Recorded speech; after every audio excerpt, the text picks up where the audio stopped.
friends welcome to my channel नमस्कार সকলোকে পুনৰবাৰ মোৰ চেনেললৈ স্বাগতম জনালো খবৰ নিশ্চয় সকলোৰে ভালেই মোৰো বৰ্তমান ভাল আৰু আজি আসলতে এটা স্কিন কেয়াৰ ভিডিঅ' লৈছো ইন্টাৰ স্কিন কেয়াৰ টিপস আপোনাক দেখাম আপোনাক সম্পূৰ্ণকৈ ভিডিঅ'টো চাই যাব আৰু তেনেদৰে আপোনাক কৰিব পাৰিব ঠাণ্ডা দিনত তেন্তে হলে বলক দেৰি নকৰি আজি স্কিন কেয়াৰ টিপসটো আৰম্ভ কৰি দিও আৰু আজিৰ প্ৰথমতে স্কিন কেয়াৰ টিপসটোতে মই প্ৰথমতে মুখখন ধুই লম মুখখন ধুই আহিব ধুনিয়াকৈ আৰু তাৰ পিছতে লগাব গোলাপ জল মানে টোনাৰ হিচাপে মই লগাম গোলাপ জল লগাই লম প্ৰথমতে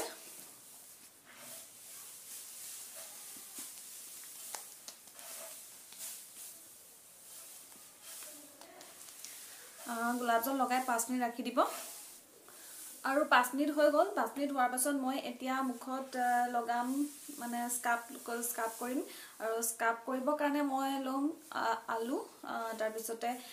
কেঁচা গাখীৰ আৰু তাতে অকণমান মৌ দিম আৰু এতিয়া স্কাব কৰিবৰ কাৰণে এয়া লৈছো আলু পিচি লৈছো তাৰ পিছত ইয়াত কেঁচা গাখীৰ লৈছো আৰু অকণমান মৌ দিছো দুটুকমান মৌ দিছো আৰু এতিয়া মই ধুনিয়াকৈ স্কাব কৰি লম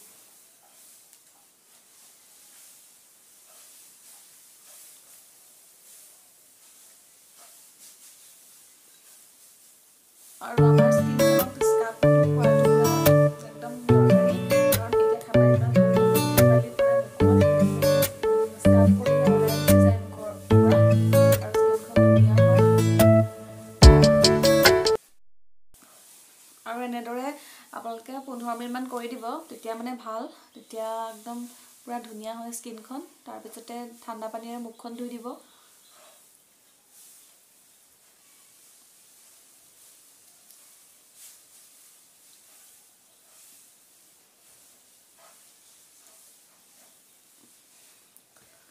আৰু মোৰ কৰা হৈ গল এতিয়া মই মুখখন ধুই আহোঁগে স্কাব কৰি হোৱাৰ পিছত মই ধুনীয়াকৈ মুখখন ধুই আহিলো আৰু এতিয়া মই মাসাজ কৰিম আৰু মাসাজ কৰিবৰ কাৰণে স্কিনখনত মই এল'ভেৰা জেল লৈছো আৰু এয়া এল'ভেৰা জেল লৈছো আৰু মৌ লৈছো অকণমান মৌ লৈছো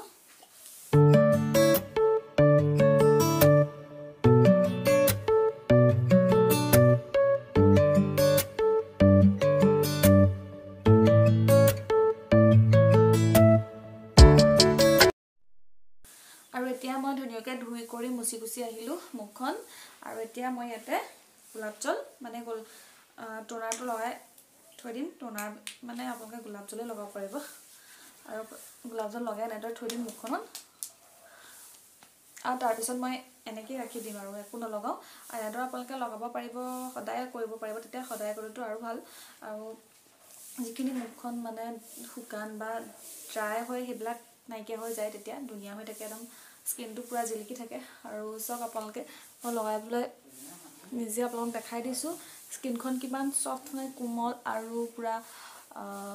চাফা লাগিছে হয়নে বাৰু